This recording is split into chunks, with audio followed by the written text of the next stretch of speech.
Marlena Insignia Fisher had last seen the solar system when she was a little over 1 year old. She didn't remember it, of course.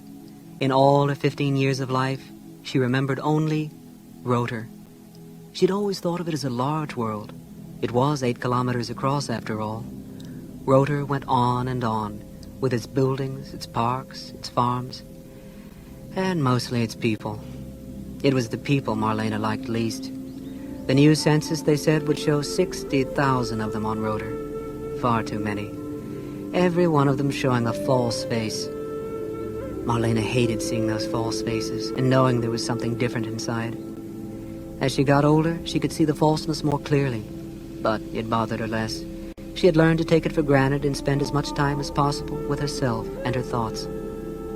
Lately, her thoughts were often on Erythro, the barren planet Rotor had been orbiting almost all her life. The two of them together, Erythro and Rotor, circled the star Nemesis. She was watching Erythro now, alone on the observation deck. She didn't know why these thoughts were coming to her, but she would just stare at the planet hungrily, wanting to be there, right there on Erythro. Marlena! Marlena heard a voice and knew that it was Oronel. She'd grown increasingly tongue-tied with him of late, and the reason for it embarrassed her.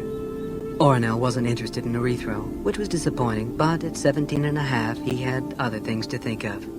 She turned to him and mumbled, "Hi, Oronel." Tried not to turn red. "How come you're here?" "Tell me you were looking for me," she thought. Oronel said, "Your mother sent me." "Oh, well. Why?" "Well, she said you were in a bad mood, and every time you felt sorry for yourself, you came up here." "So, why are you in a bad mood?" Marlena lifted her eyebrows. "I would like to travel."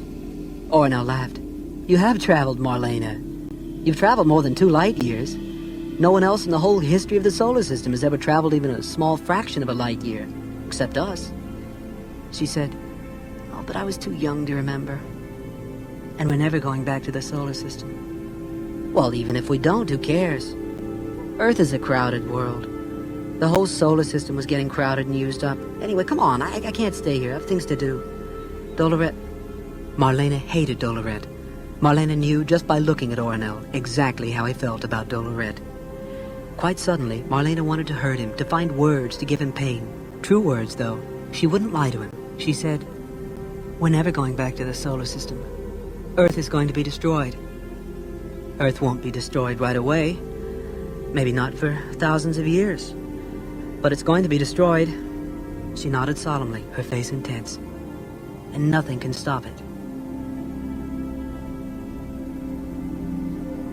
Eugenia Insignia had grown middle-aged during the trip to Nemesis, and in the course of the long stay after arrival. Over the years, she had periodically warned herself, "This is for life, and for our children's lives into the unseen future." The thought always weighed her down. Why? She had known this as the inevitable consequence of what they had done from the moment Rotor had left the solar system. Everyone on Rotor, volunteers all, had known it. Those who had not had the heart for eternal separation had left Rotor before takeoff. And among those who had left was... Eugenia did not finish that thought. It often came, and she tried never to finish it. She turned to the day's reports. Her receptionist signaled, and a soft voice came from the small button speaker pinned to her garment. "Oronel Pampas wishes to see you." Insignia grimaced. "Let him come in." The boy walked in with a smile that had not yet outgrown its adolescent shyness. "Well, Oronel," she said, "did you find Marlena?" "Yes, ma'am." "How is she feeling?" "If you want to know, Dr. Insignia, she has a rather funny idea in her head. This one is really crazy. She said that Earth was going to be destroyed." He waited for Insignia to laugh. She did not. Instead, she exploded. "What? What made her say that?" "I don't know. She may have been putting me on." Insignia cut in. "She may have been doing exactly that. She has a strange sense of humor, so listen. I don't want you to repeat this to anyone else. Do you understand?" "Certainly, ma'am. But just one thing."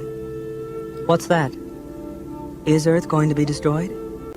Insignia stared at him, then forced a laugh. "Of course not." You may go now. Insignia looked after him and wished earnestly that she could have managed a more convincing denial.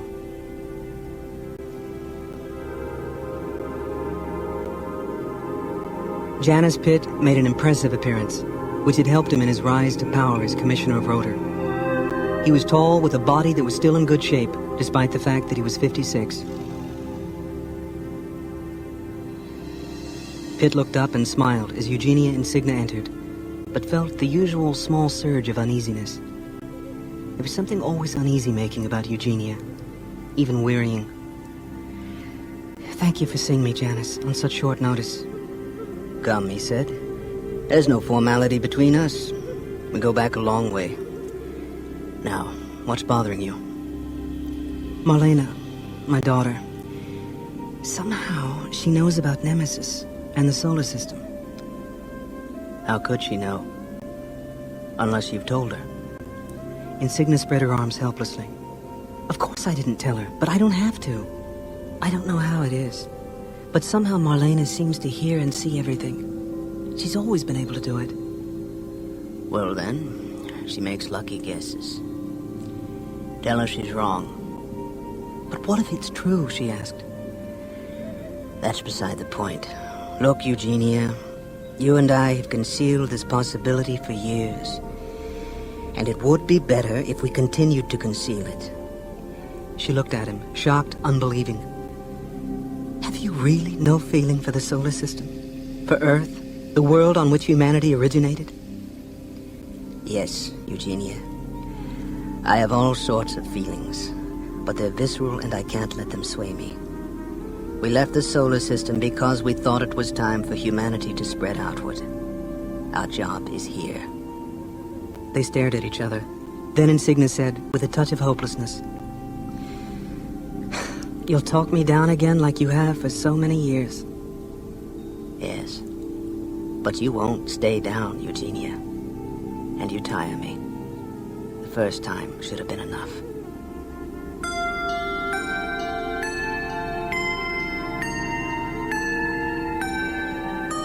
The first time he had talked her down had been 16 years ago, in the year 2220, that exciting year in which the possibilities of the galaxy had opened up for them. Janus Pitt was not yet Commissioner of Rotor. He did head the Department of Exploration, however, and the Far Probe was his responsibility, and, to a large extent, the result of his actions. He had said at a meeting of the Council, The solar system is uncomfortably crowded. There are more space settlements than can easily be found room for. The only solution, fellow councilors, is to leave the solar system without warning and find a new home, where we can build a new world. This can't be done without hyper-assistance, which we have. Other settlements will eventually learn the technique and will leave too. We can establish ourselves firmly, so that when others do follow, we will be strong enough to send them elsewhere. There had been fierce opposition. Pitt had scarcely thought he would win out. He had done so because Eugenia had supplied the winning argument. What an incredible stroke of luck it was that she had come to him first. She was only 26, married but not yet pregnant. She was excited, flushed, and laden down with computer sheets. Her voice trembled as she spoke. It's the greatest discovery anyone has made since... She gave up. It's the greatest. Pitt looked dubiously at the sheet she was holding. Well, Doctor, can you explain it simply? She drew a deep breath. I've discovered the nearest star, Pitt said. The nearest star is Alpha Centauri. That's been known for 4 centuries. I've discovered one that is closer. The sun has a distant companion, a neighbor star. Can you believe it? Pitt considered her carefully. Tell me, if there is a star much closer than Alpha Centauri, why hasn't it been discovered before now? It's behind a cloud, a dark cloud, a puff of dust. The dust cuts down on the light, otherwise it would certainly have been noticed. And if so, how is it you've noticed it? Because of the Far Probe. Do you mean that the Far Probe was far enough out in space to see around the cloud and detect the neighbor star at full brightness? Exactly. Do you want to see the data now? She asked. No, he said. I'm satisfied with what you've told me. But according to the Open Science Agreement, all data obtained by the FAR probe is to be published generally, Pitt said. Does that mean that you have already informed? Insignia interrupted indignantly. Of course not. I would have to find out a good deal more before I publish. You and I are the only ones to know of the neighbor star. Am I right? No one else? Yes, sir. It must remain a secret to us until I am prepared to tell certain specific others. But the Open Science Agreement must be ignored. Your discovery involves settlement security. Perhaps you don't realize it, but you have come upon something that can change the destiny of the human species. She stood there frozen, staring at him. We are conspirators, you and I, and we must be friendly from now on. You are Eugenia to me when we're alone, and I am Janice to you. But I don't want to conspire with anyone about anything. I suppose you're afraid of losing the credit, Pitt said. Insignia hesitated the merest moment, then said, You can bet your last computer chip I am Janice. I want my credit. You know that I've been arguing for quite a while that Rhoda ought to leave the solar system. Where do you stand on that? She shrugged. I'm not sure. But you wouldn't be leaving home. This is home. Rhoda. Eventually, some of us will have to go, whether we want to or not. I suppose a settlement has left for Alpha Centauri, found decent habitability there, and settled down to build a new world. Where would the next settlements go, once they decided to leave the solar system? To Alpha Centauri, of course, said Insignia. So, the human species would tend to go to the obvious place. And if one settlement succeeds, others would follow quickly, until the new world was as crowded as the old. Then it will be time to move on to other stars, Insignia said. But always, success will draw other settlements. But if we go to a star that is only a little over 2 light years away, only half the distance of Alpha Centauri, and no one knows about it except us, who will follow us? Insignia stared at Pitt uncertainly. What difference would that make? All the difference you can imagine, Eugenia. Let the settlements crowd in as they wish. We will have 1,000 different cultures, bringing with them all the hatreds and misfittings of Earth's dismal history. Give us time alone, and we can build a system of settlements that will be uniform in culture and ecology. It will be a far better situation. Less chaotic, less anarchic. Less interesting, she objected. Less variegated, less alive. Not at all.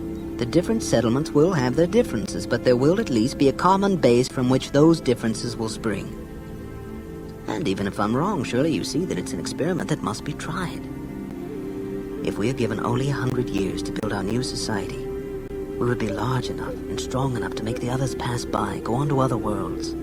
We won't have to hide any longer than that. Have I convinced you? She seemed to shake herself.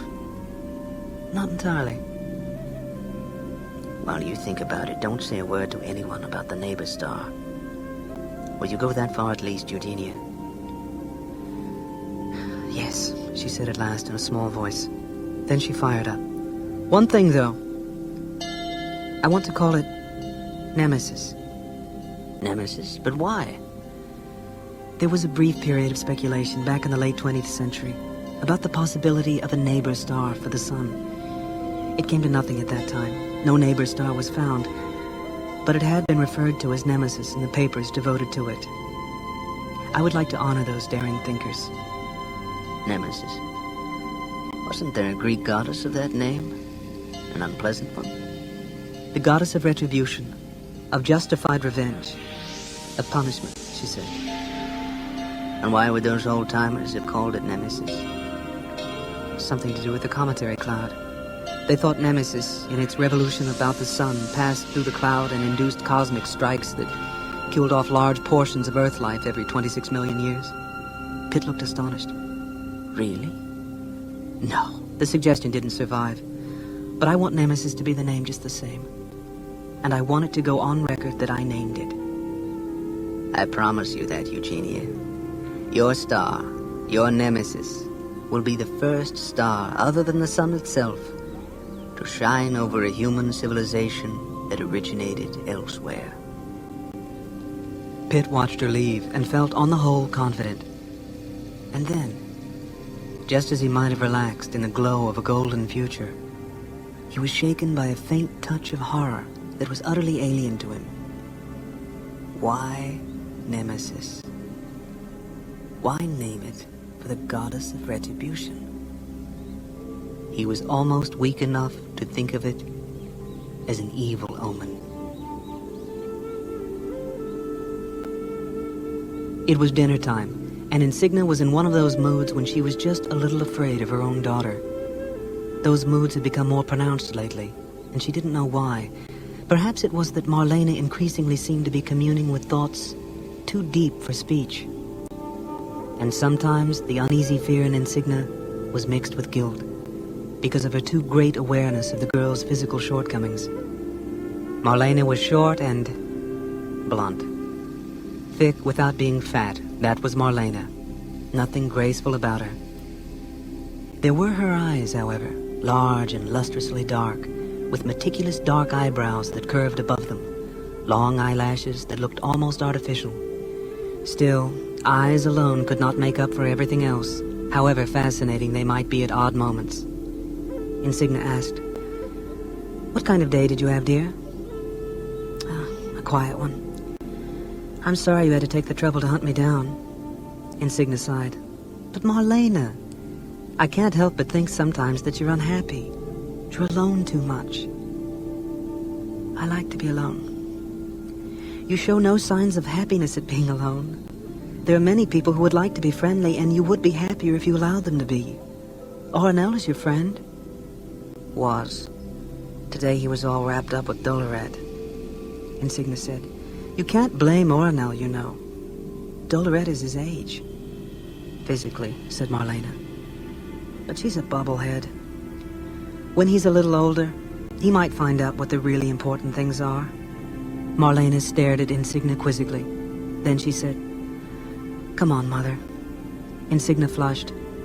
She had made a remark as sincerely as she could, had tried to feel it, but Marlena had seen through it without effort. It wasn't the first time either. Insignia had begun to feel that Marlena weighed people's inflections, the hesitations, the motions, and always knew what you didn't want her to know. It must be this quality that made Insignia increasingly frightened of Marlena. Insignia suddenly felt tired. If she couldn't ever fool Marlena, why try? She said, "Well, let's get down to it, dear. What is it you want?" Marlena said, "I see you really want to know. So, I'll tell you. I want to get away to Erythro." "You can't live there." "There are people living there." "Yes, but under a dome. A group of scientists and engineers live there." "There's a whole world on Erythro outside the dome. Someday people will spread out and live all over the planet. I just can't stand it here on Rotor." Insignia looked at her daughter, frowning. She thought, she feels she has lost Ornell. She's heartbroken. So she will send herself into exile on a barren world, and he will be sorry. Yes, that line of thought was entirely possible. She remembered when she herself was 15. Insignia said, "What is it that attracts you about Erythro?" "I'm not sure. Isn't it natural to want a large world?" She hesitated before adding the last two words, but she gulped them out somehow. "Like Earth?" "Like Earth?" Insignia spoke with vehemence. "You've never been on Earth. You don't know anything about Earth. The libraries are full of films about Earth. Marlena, you can't go by those films. They idealize things. Earth is an unlivable slum." Marlena said in a lower voice, "Father was an Earthman.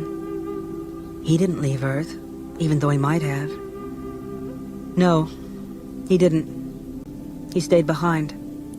Insignia frowned, trying to keep her voice level. "I was just trying to point out that we have another Earth right here. It's Erythro. That's where I want to go."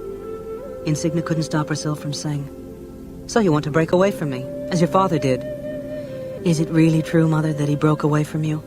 Then she added quietly, "You drove him away, didn't you, Mother?"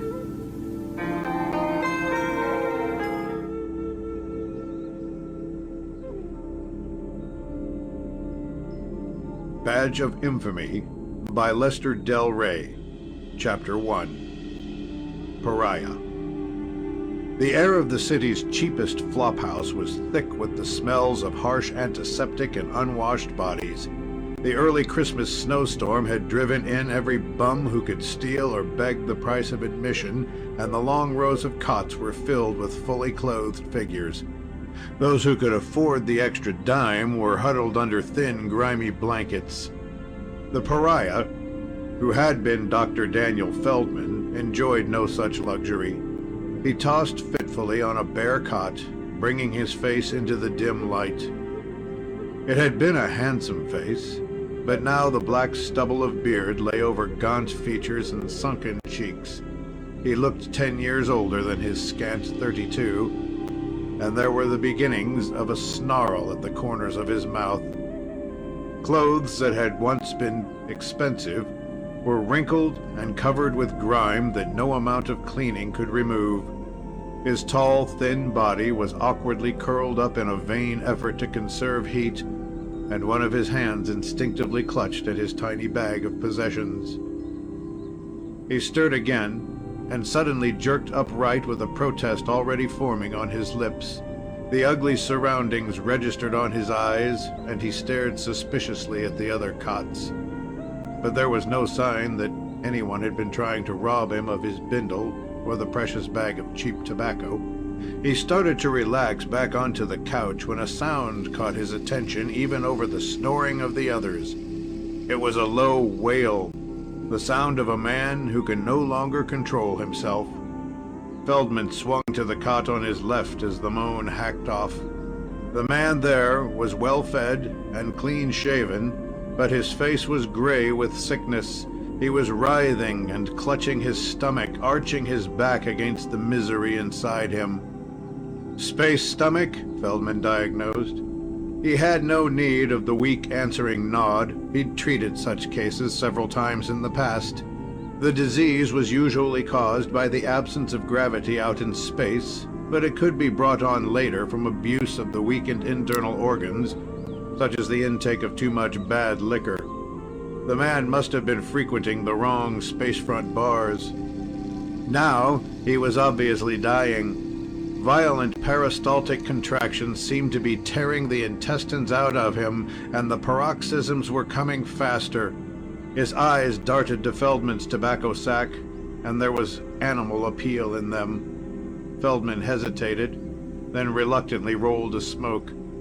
He held the cigarette while the spaceman took a long, gasping drag on it. He smoked the remainder himself, letting the harsh tobacco burn against his lungs and sicken his empty stomach. Then he shrugged and threaded his way through the narrow aisles toward the attendant. "Better get a doctor," he said bitterly, when the young punk looked up at him. "You've got a man dying of space stomach on 214. The sneer on the kid's face deepened. "Yeah, we don't pay for doctors every time some wino wants to throw up. Forget it and get back where you belong, Bo." "You'll have a corpse on your hands in an hour," Feldman insisted. "I know space stomach, damn it." The kid turned back to his lottery sheet. "Go treat yourself if you want to play doctor. Go on, scram, before I toss you out in the snow." One of Feldman's white-knuckled hands reached for the attendant, then he caught himself. He started to turn back, hesitated, and finally faced the kid again. "I'm not fooling. I was a doctor," he stated. "My name is Daniel Feldman." The attendant nodded absently until the words finally penetrated. He looked up, studied Feldman with surprised curiosity and growing contempt, and reached for the phone. "Give me medical directory," he muttered. Feldman felt the kid's eyes on his back as he stumbled through the aisles to his cot again. He slumped down, rolling another cigarette in hands that shook. The sick man was approaching delirium now, and the moans were mixed with weak, whining sounds of fear. Other men had wakened and were watching, but nobody made a move to help. The retching and writhing of the sick man had begun to weaken, but it was still not too late to save him. Hot water and skillful massage could interrupt the paroxysms. In 15 minutes, Feldman could have stopped the attack completely. He found his feet on the floor and his hands already reaching out. Savagely, he pulled himself back. Sure, he could save the man, and wind up in the gas chamber. There'd be no mercy for his second offense against lobby laws. If the spaceman lived, Feldman might get off with a flogging. That was standard punishment for a pariah who stepped out of line. But with his luck, there would be a heart arrest. And another juicy story for the papers. Idealism. The medical lobby made a lot out of the word, but it wasn't for him. A pariah had no business thinking of others. As Feldman sat there staring, the spaceman grew quieter. Sometimes, even at this stage, massage could help. It was harder without liberal supplies of hot water, but the massage was the really important treatment. It was the trembling of Feldman's hands that stopped him. He no longer had the strength or the certainty to make the massage effective. He was glaring at his hands in self-disgust when the legal doctor arrived. The man was old and tired. Probably he had been another idealist who had wound up defeated, content to leave things up to the established procedures of the medical lobby. He looked it as he bent over the dying man. The doctor turned back at last to the attendant. "Too late. The best I can do is ease his pain. The call should have been made half an hour earlier." He had obviously never handled space stomach before. He administered a hypo that probably held Narcanol. Feldman watched, his guts tightening sympathetically for the shock that would be to the sick man. But at least it would shorten his sufferings. The final seizure lasted only a minute or so. "Hopeless," the doctor said. His eyes were clouded for a moment, and then he shrugged. "Well, I'll make out a death certificate. Anyone here know his name?" His eyes swung about the cots until they came to rest on Feldman. He frowned, and a twisted smile curved his lips. "Feldman, isn't it? You still look something like your pictures. Do you know the deceased?" Feldman shook his head bitterly. "No, I don't know his name. I don't even know why he wasn't cyanotic at the end. If it was space stomach. Do you, Doctor?" The old man threw a startled glance at the corpse. Then he shrugged and nodded to the attendant. "Well, go through his things. If he still has a space ticket, I can get his name from that." The kid began pawing through the bag that had fallen from the cot. He dragged out a pair of shoes, half a bottle of cheap rum, a wallet, and a bronze space ticket. He wasn't quick enough with the wallet, and the doctor took it from him. "Medical lobby authorization. If he has any money, it covers my fee, and the rest goes to his own lobby." There were several bills, all of large denominations. He turned the ticket over and began filling in the death certificate. "Arthur Billings, Space Lobby, crewman, cause of death, idiopathic gastroenteritis, and delirium tremens." There had been no evidence of delirium tremens, but apparently the doctor felt he had scored a point. He tossed the space ticket toward the shoes, closed his bag, and prepared to leave. "Hey, Doc!" The attendant's voice was indignant. "What about my reporting fee?" The doctor stopped. He glanced at the kid, then toward Feldman, his face a mixture of speculation and dislike. He took a dollar bill from the wallet. "That's right," he admitted. "The fee for reporting a solvent case. Medical lobby rules apply, even to a man who breaks them." The kid's hand was out, but the doctor dropped the dollar onto Feldman's cot. "There's your fee, pariah." He left, forcing the protesting attendant to precede him. Feldman reached for the bill. It was blood money for letting a man die, but it meant cigarettes and food or shelter for another night if he could get a mission meal. He no longer could afford pride. Grimly, he pocketed the bill, staring at the face of the dead man. It looked back sightlessly, now showing a faint speckling of tiny dots. They caught Feldman's eyes, and he bent closer. There should be no black dots on the skin of a man who died of space stomach, and there should have been cyanosis. He swore and bent down to find the wrecks of his shoes. He couldn't worry about anything now but getting away from here before the attendant made trouble. His eyes rested on the shoes of the dead man, sturdy boots that would last for another year. They could do the corpse no good. Someone else would steal them if he didn't. But he hesitated, cursing himself. The right boot fitted better than he could have expected, but something got in the way as he tried to put the left one on. His fingers found the bronze ticket. He turned it over, considering it.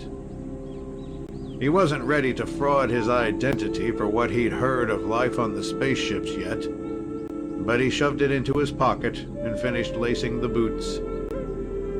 Outside, the snow was still falling, but it had turned to slush and the sidewalk was soggy underfoot. There was going to be no work shoveling snow, he realized. This would melt before the day was over. Feldman hunched the suit coat up, shivering as the cold bit into him. The boots felt good, though.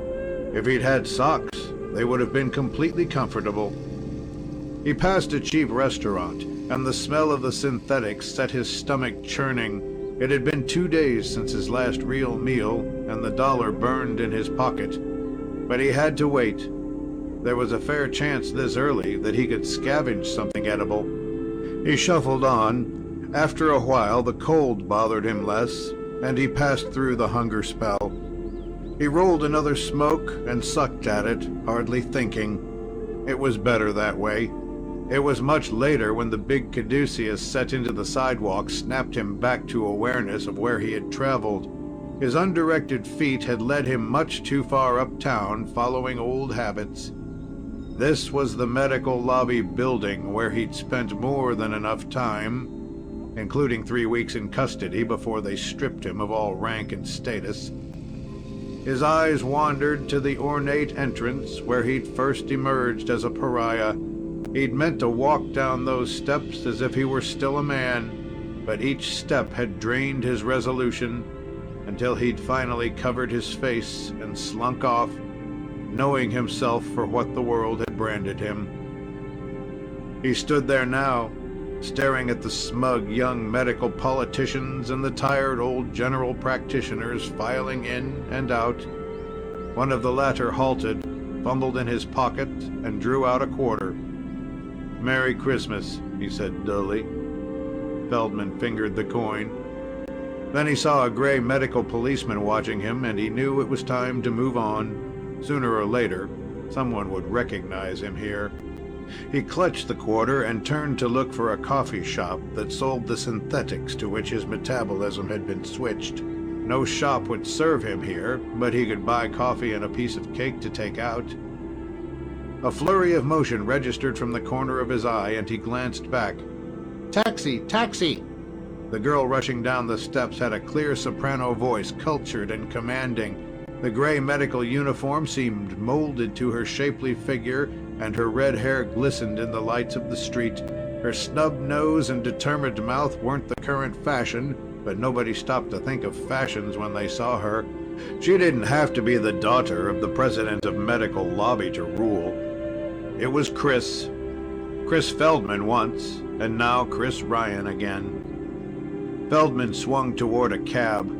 For a moment, his attitude was automatic and assured, and the cab stopped before the driver noticed his clothes. He picked up the bag Chris dropped and swung it onto the front seat. She was fumbling in her change purse as he turned back to shut the door. "Thank you, my good man," she said. She could be gracious, even to a pariah when his homage suited her. She dropped 2 quarters into his hand, raising her eyes. Recognition flowed into them, followed by icy shock. She yanked the cab door shut and shouted something to the driver. The cab took off with a rush that left Feldman in a backwash of slush and mud. He glanced down at the coins in his hand. It was his lucky day, he thought bitterly. He moved across the street and away, not bothering about the squeal of brakes and the honking horns. He looked back only once, toward the glowing sign that topped the building. "Your health is our business." Then the great symbol of the health business faded behind him, and he stumbled on, sucking incessantly at the cigarettes he rolled. One hand clutched the bronze badge belonging to the dead man, and his stolen boots drove onward through the melting snow. Day after day passed. Their larder was full, the receptor was finished, and the beam transmitter was almost ready to attach to the turbo alternator before the calm was broken. "Steve!" Nadia shrieked. Glancing idly into the communicator plate, she had been perfunctorily surveying the surrounding territory. "They're coming! Thousands of them! They're all over the bench up there, and just simply pouring down the hills and up the valley." "Wish they'd waited a few hours longer. We'd have been gone. However, we're just about ready for them," he commented grimly as he stared over her shoulder into the communicator plate. "We'll make a lot of those Indians wish they had stayed at home with their papooses." "Have you got all those rays and things fixed up?" "Not as many as I'd like to have. You see, I don't know the composition of the IP ray, since it is outlawed to everybody except the police. Of course, I could have found out from Brandon, but never paid any attention to it. I've got some nice ultraviolet, though, and a shortwave oscillatory that'll cook an elephant to a cinder in about 8 seconds. We'll keep them amused, no fooling." "Glad we had time to cover our open sides, and it looks as though that meteorite armor we put over the projectors may be mighty useful, too." On and on the savages came, massed in formations showing some signs of rude discipline. This time there was neither shrieking nor yelling. The weird creatures advanced silently and methodically. Here and there were massed groups of hundreds, dragging behind them engines which Stephen studied with interest. Catapults, he mused. "You were right, girl of my dreams. Armor and bow and arrows won't help us much right now. They're going to throw rocks at us that'll have both mass and momentum. With those things, they can cave in our side armor and might even dent our roof. When one of those projectiles hits, we want to know where it ain't, that's all." Stevens cast off the heavily insulated plug connecting the power plant leads to his now almost fully charged accumulators, strapped himself and Nadia into place at the controls, and waited, staring into the plate. Catapult after catapult was dragged to the lip of the little canyon, until 6 of them bore upon the target. The huge stranded springs of hair, fiber, and sinew were wound up to the limit, and enormous masses of rock were toilsomely rolled upon the platforms. Each gunner ceased his trip, and as the leader shrieked his signal, the 6 ponderous masses of metalliferous rock heaved into the air as one. But they did not strike their objective, for as the signal was given, Stephen shot power into his projectors. The forlorn hope leaped out of the canyon and high into the air over the open meadow, just as the 6 great projectiles crashed into the ground upon the spot which, an instant before, she had occupied.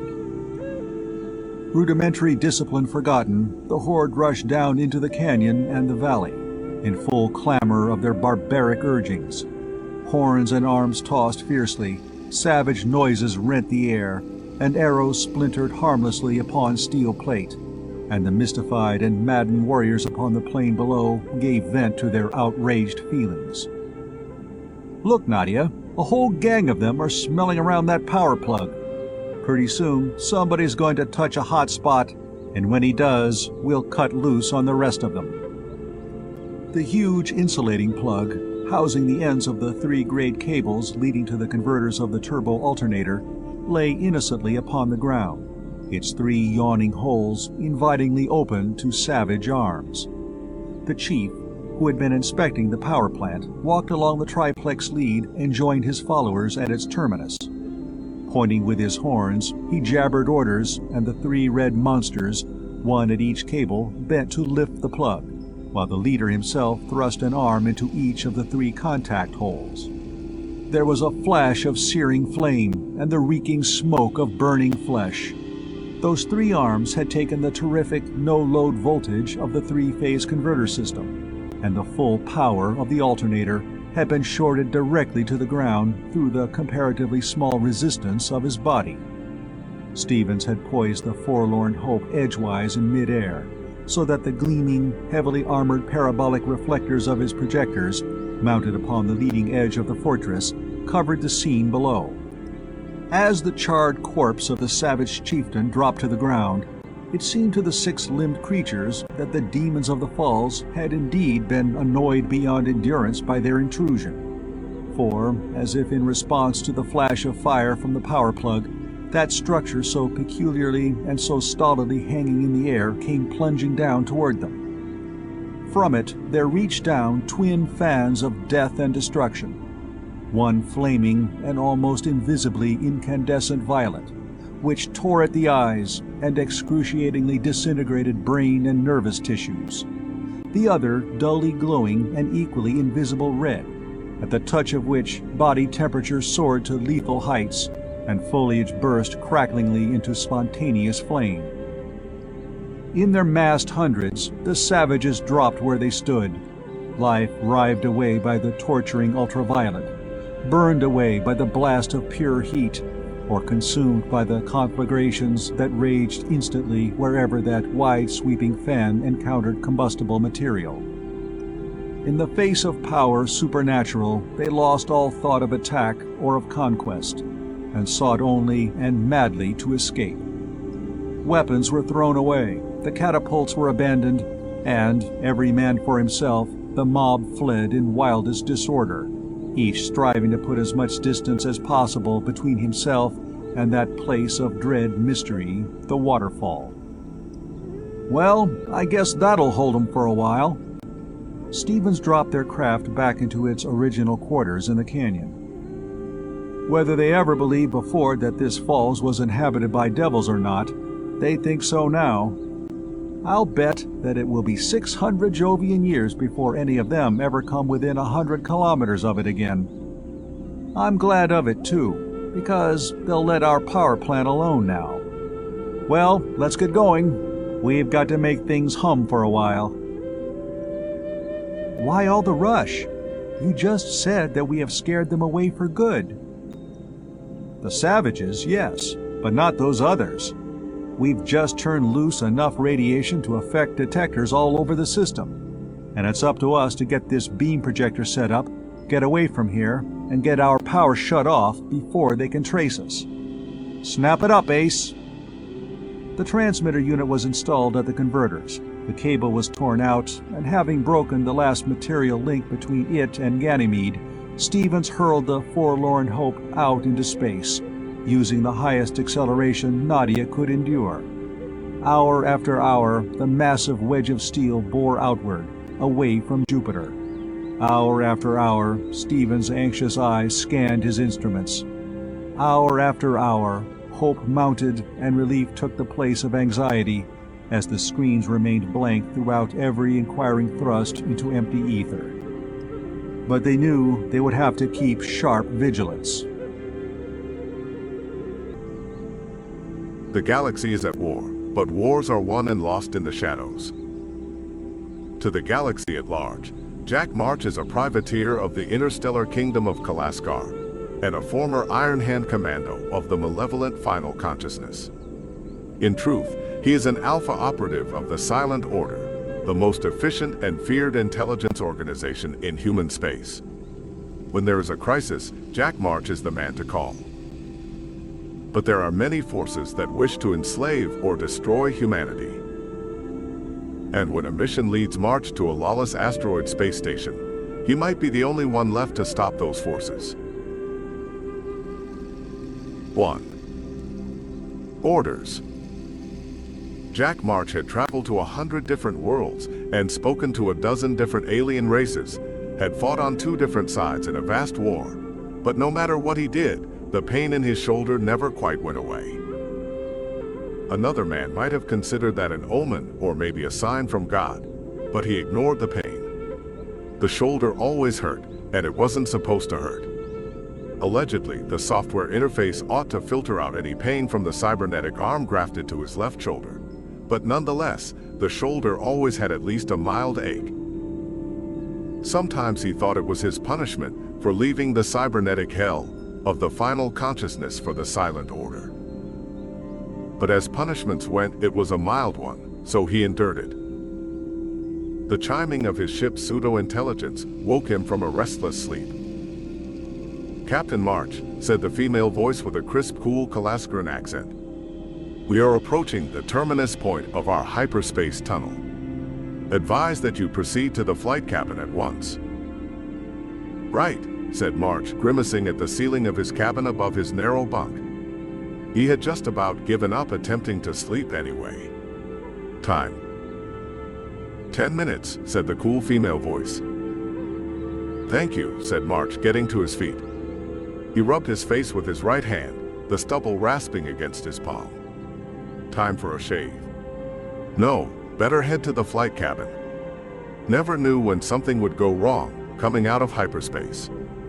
"Start the procedure for bringing the dark matter reactor to standby, along with the primary and the backup resonator coils. I'll take manual control for the approach to Antioch Station." "Acknowledged." "Thank you, Vigil," said March. Some pilots named their computers pseudo-intelligences, some did not. March did, partly because it felt odd to converse with something without a name, and partly because the final consciousness did not give names to any of their artificial intelligences, only numerical designations. It was a minor act of rebellion, considering that he had abandoned the machinists for the Silent Order and Kalaskar, but he enjoyed it nonetheless. "You are welcome, Captain," said Vigil. March pulled on his coat over his flight suit, slinging his gun belt around his hips. Then he pulled on a black glove over his left hand, concealing the gleaming metal fingers, and stepped out of his cramped cabin and into the dorsal corridor of his ship. The air smelled a bit dusty. Once March arrived at Antioch Station, he would have to do a maintenance check on the life support systems. March walked past the galley, the gym, the armory, the passenger cabins, and into flight cabin. The Tiger was a Mercator Foundry Yards Class 9 light freighter, which was a polite way of saying blockade runner, and a class of starship favored by independent traders, privateers, and pirates across the starfaring nations of civilized space. March might have been an operative of the Silent Order of Kalaskar, but the Silent Order, like all intelligence organizations, was stingy, so March actually was a licensed privateer. The Class 9 light freighter had been designed for a crew of 6, but March flew the ship alone, aided only by Vigil. It worked, but sometimes maintenance tasks fell through the cracks. Hence the dusty smell in the corridor. The flight cabin was a small, narrow room with 4 stations, each with their own acceleration chairs. March dropped into the pilot's chair, the smart foam of the padding closing around the shape of his body, and powered on the piloting console. Holographic displays flared to life, blue text and images upon a black background, and he flicked through the checklist, preparing the Tiger for the transition from the perils of hyperspace to normal space. Not that normal space didn't have its own dangers, of course. "Captain," said Vigil in her precise Kalaskran accent, "we are approaching the terminus point." "Very well," said March, gripping the appropriate levers. Many of the Tiger's controls were holographic or on touchscreens, but the vital controls were hardwired, and the hyperspace controls were one of them. "Give me a countdown." 5, 4, 3, 2, 1 now. March pulled the levers, and the Tiger exited its hyperspace tunnel and returned to normal space. Dozens of minor things happened in the flight cabin. The sight of hyperspace could induce insanity in a normal human mind, and that was one of the better possible outcomes, so the exterior views had been blanked. The view screens now lit up with views of the Antioch system and the surrounding star field, the planets and the moons brighter dots against the blackness. The dark matter reactor and the resonator shut down, and the Tiger's kinetic shields came online to block micrometeors and other debris. The fusion drive kicked on, and the ion thrusters powered up. The sensor displays flickered with readings of Antioch Station, and March switched one of the view screens to target the station. He had seen a lot of space stations in his travels, but he had to admit Antioch Station was an impressive sight. The Antioch system was the outer edge of the core worlds, claimed by the Kingdom of Kalaskar, and the station looked like the kind of giant installation found in orbit around worlds with populations in the billions. The station was 5 thick, concentric rings of gleaming metal, the largest nearly 5 kilometers in diameter. Racks of solar panels rose from the rings, and the Tiger's sensors detected hundreds of ships of varying size docked with the station. The sensors also picked up powerful weapon systems, and 2 Royal Kalaskar and Navy destroyers patrolling the station's defense perimeter. To his amusement, he felt a flicker of patriotic pride. He had not been born Kalaskaran, but had joined the kingdom after his escape from the final consciousness. Such feelings should not have been possible in his machine-scarred soul, but there it was. He had to admit the station looked impressive, even beautiful.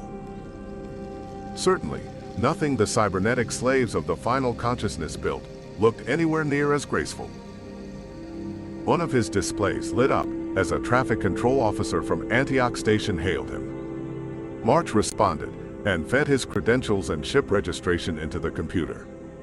Because of the nature of his work, he had several dozen different sets of forged ship registrations and credentials. But at a Kalaskaran station, he could use the Tiger's legitimate registration. As he expected, the registration generated a response, and after a moment the traffic control officer appeared on the screen. "Your name," he said. He was a young Kalaskaran, clean-cut and sober-looking. "Jack March," March answered. "Occupation," said the officer. "Independent freighter captain," said March. "Licensed privateer, holding letters of marque." "And the reason for your visit to Antioch Station," said the officer.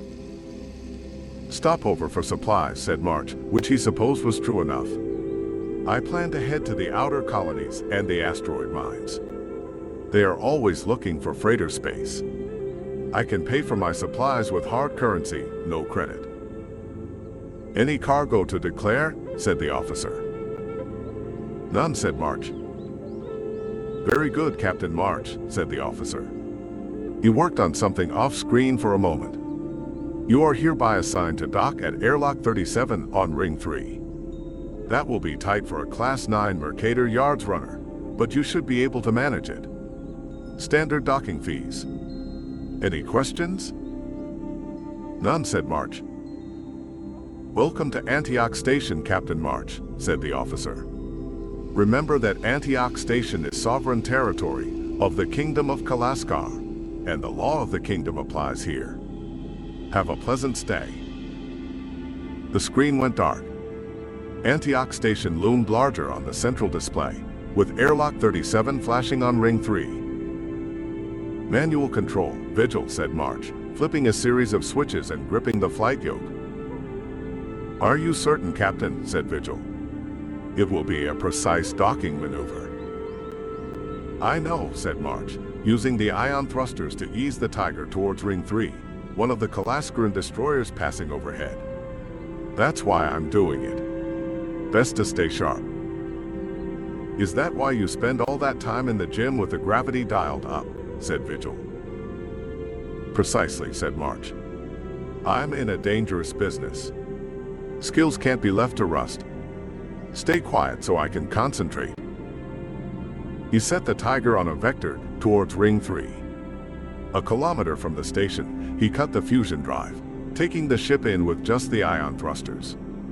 He spun the ship around, using the dorsal thruster to glide the Tiger towards the ring, and then eased the ship's cargo airlock against the side of the ring. A moment later, he felt the vibration as the station's airlock clamps locked on, and the displays flashed confirmation of a successful docking. "We are docked, Captain," said Vigil. "Nicely done." "Thanks," said March, setting the Tiger's systems back to standby. "Would you like to arrange for standard maintenance?" said Vigil. "Just for the life support system," said March. "Run the standard diagnostics, and have our repair drones go over the ship. If you find anything wrong, give me a call. Else I don't want to spend the money." "Very well, Captain," said Vigil. "Enjoy your stay at Antioch Station." "I doubt it," said March. He unstrapped from the acceleration seat, got to his feet, and made his way from the flight cabin down to the cargo bay and to the stern airlock. The outer door cycled, and March stepped over, checking his gun belt and the weapons hidden up his right sleeve. Then the inner door cycled, and Jack March walked onto Antioch Station. He had been here before, and he knew that the public concourses and market areas of the station were built of gleaming white metal, with plenty of hydroponic plants and solar lamps to simulate sunlight.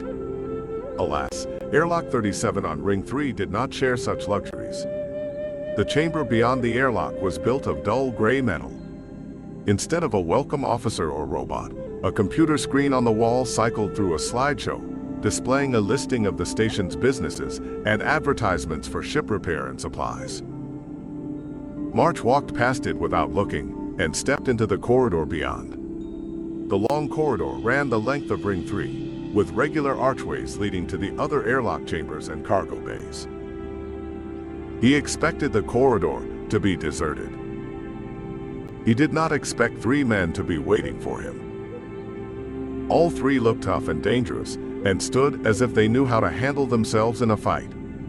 The 3 men wore the jumpsuits of cargo handlers, an unfamiliar logo on their arms, likely the corporation the Kingdom of Kalaskar had hired to manage the freighter traffic through the station.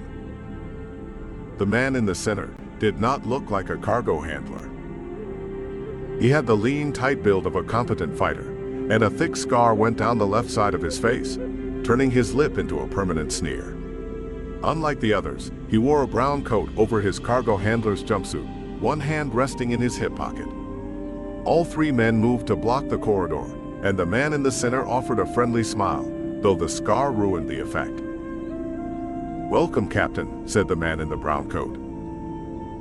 "A mugging." No, that wasn't it. An isolated part of the station was perfect for a mugging, but frankly, anyone coming through this corridor wouldn't have anything worth stealing. Which meant they were waiting for him, specifically. "Hi," said March, coming to a stop a meter away from them. "Suppose you're the welcoming committee, right?" The scarred man grinned. "That's right, I am. Why don't you come with us? We'll take you to the hospitality kiosk." "Nah," said March. "Think I'll find my own way if you don't mind. Stretch my legs after all that flying." The scarred man kept grinning. "I think you'll want to come with us." He produced a small black plasma pistol from inside his pocket, leveling the emitter at March's chest. "I think you'll want to come with us right now." The other 2 men laughed. They stopped laughing when March moved. His left hand shot out and seized the end of the pistol. The servos in his cybernetic arm made no sound, but he felt their vibration as they engaged. March closed his fist and crushed the pistol before the scarred man could pull the trigger. The scarred man yelped and jerked his hand back, and March punched him in the stomach with his right hand. The other 2 men attacked as their leader fell back, and March exploded into motion. The other 2 men were good, but they did not have March's cybernetic arm. They did not have the nanotech swimming through his blood. And most importantly, they did not have the brutal lessons that the trainers of the final consciousness had beat into him, the lessons that he now used against his former masters. The lessons that he now turned against the other 2 men he suspected of being paid hirelings of the final consciousness. Even on Kalaskar, the machinists had friends and sympathizers, useful idiots for the cause of the final consciousness.